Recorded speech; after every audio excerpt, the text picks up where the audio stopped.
In an earlier video, we talked about Regina Ubanatu, the little child that was evacuated from uh, Biafra during the war and taken to Gabon. And we saw how she adjusted to the refugee camp and tried her very best. Now we're going to look at what happened next. We know that she was evacuated again, this time to France in 1970, because after the war, those children that had been relocated and found, whose family had been found, were relocated to Nigeria. But because she was definitely an orphan, her family was unknown, nothing about her was known. And because she was unwell, they decided to take her to France. And so she arrived there and was placed in an orthopedic hospital to undergo some surgical procedures and trained to try and walk. The main problem she had at the time was that she didn't know her real name. She had no idea of her age. She didn't know anyone in her family. She could not speak her family's language, Igbo, because she had forgotten. She was too small when she was taken away. And then now she was in France and she didn't understand any French. And the question she had every day in her mind was, where is home? The strained and uneasy relationship she developed as days went by with Nigeria is expressed in her many recurring questions in our book regarding home. Return home, because people were talking about returning home when they found our family.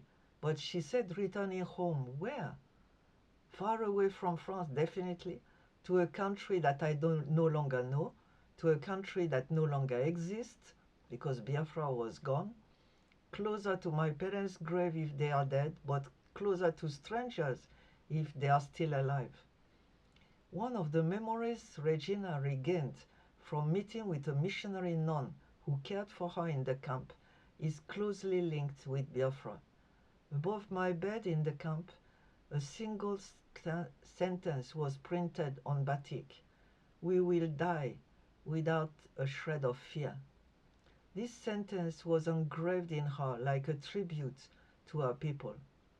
In Libreville, she remembered that in order to preserve the links with their families and mother tongue, the director had the idea to recruit teachers from Biafra who spoke and taught Igbo, sang to the children, and told them folk tales.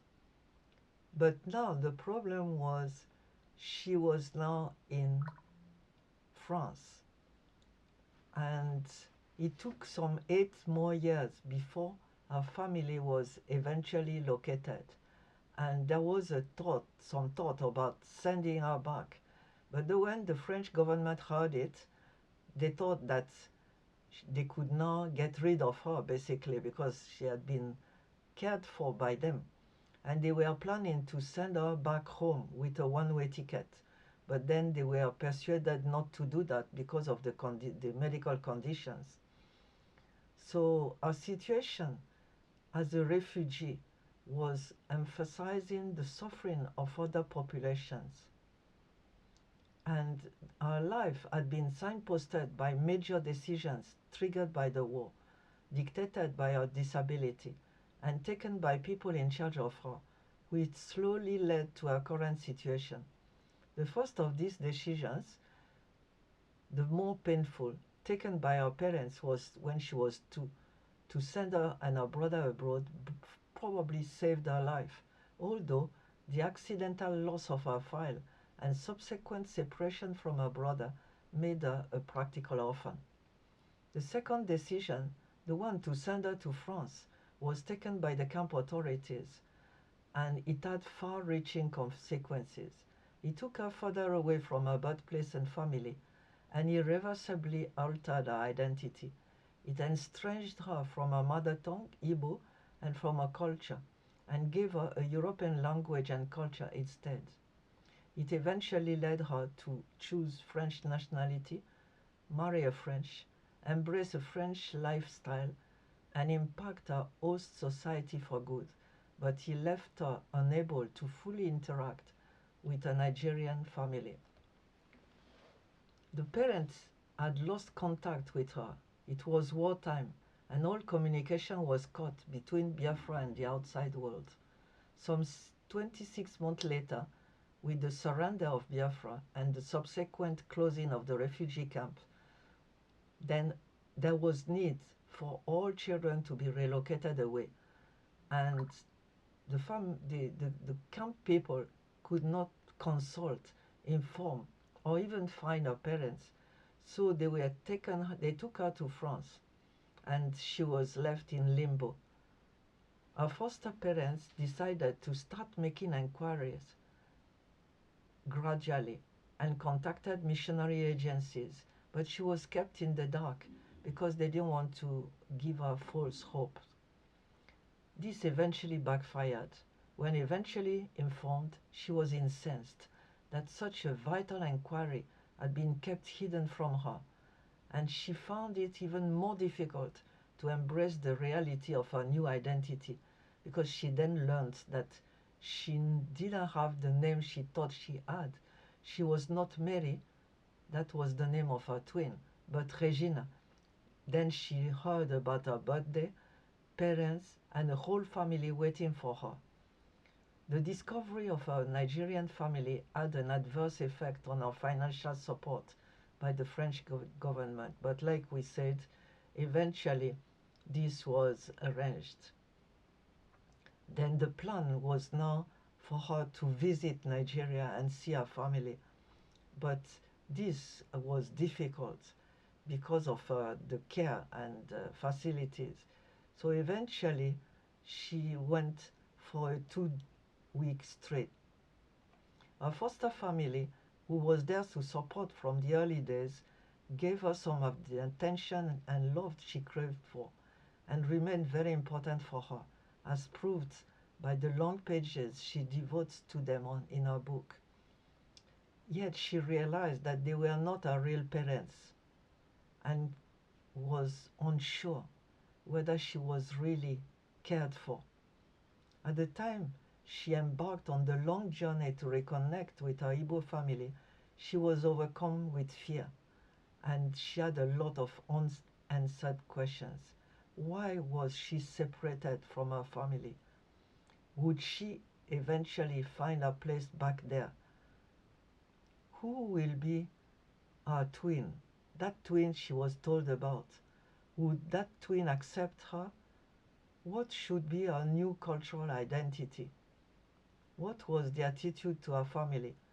On arrival to Nigeria in 78, her teenage mind was first overtaken by the new surroundings and the discovery of the country, Lagos, Enugu, the rural Igbo land. She met her family for the first time, and that was a big struggle because she was totally estranged to that culture. She couldn't really communicate with her mother. But this trip was nevertheless a positive experience for her. Now, out of the institution that walled her life until then, she gave a lot of attention to the environment. She then met one of her half-brothers for the first time and found that people still loved her. She met her whole family. This visit was an eye-opener. She said that her self-esteem got a boost when she realized that her presence was sufficient to touch all around her. Then she met her dad, got introduced to her twin sister, and for the first time, some of her questions got answered. She heard the story of her birth, that of her parents, the story of her evacuation to Libreville. She was explained the meaning of her Igbo family name and given clues to appreciate Igbo culture. In the end, it was a turning point and offered a kind of closure. She said, I now know my life story. I know that my parents had envisaged that departure for me for good. I know that at last that my clan and my people never abandoned me. On her return from Nigeria, she was welcomed back by her foster parents. And it was a new beginning after the discovery of that new identity. Then a Nigerian visit triggered the intervention of a Nigerian Reverend Father who was keen to offer ways of reconnecting with our culture. She got invited for holidays in London with two Nigerian families and considered at a point a possible return to Nigeria. But then couldn't happen because of the instability in Nigeria. So eventually she didn't get the visa and couldn't get it. So after getting an envelope from her foster parent with all the information, she decided to apply for French papers and became French. And then now she said, I know who am I. I am. I'm a person with an identity and a new skin. In 2004, now a multiple degree holder, Regina decided to make another trip to Nigeria. So she went, and her book relates this visit with emotions. Her parents had grown older. Her mother had her face marked by these years of separation. Eventually, years passed. She was now engaged to her husband, Richard, and wanting to introduce him to a Nigerian family, and tried to do it through a brother that was now in Britain. Eventually, she married, but her parents passed away in 2014 and 15, but she still kept in touch with her family. Reminiscing on life lessons in her world, she said, little by little I decided I wanted to live, to fight, to understand where I came from, to know my origin better, to rebuild my life. In the course of my identity quest, meeting and talking to people who fostered and cared for me as a child, helpless as I was, I eventually found the answers that I was seeking. I realized it was the best thing that happened to me after the suffering of the war. As a refugee in France, I was given a host family. I was an orphan, at which point I discovered my identity. Years later, I remember the meetings, the affinities, the chances which marked my life. I meet the key figures of my life and try to understand why they have helped me. On the path of life, a continent appears. Now my identity quest, my right of abandoned children, the rights of abandoned children, my struggle as a disabled woman, all this is part of life. Today she's working in Paris and she's very, very active. And our story is completely unique. Unique.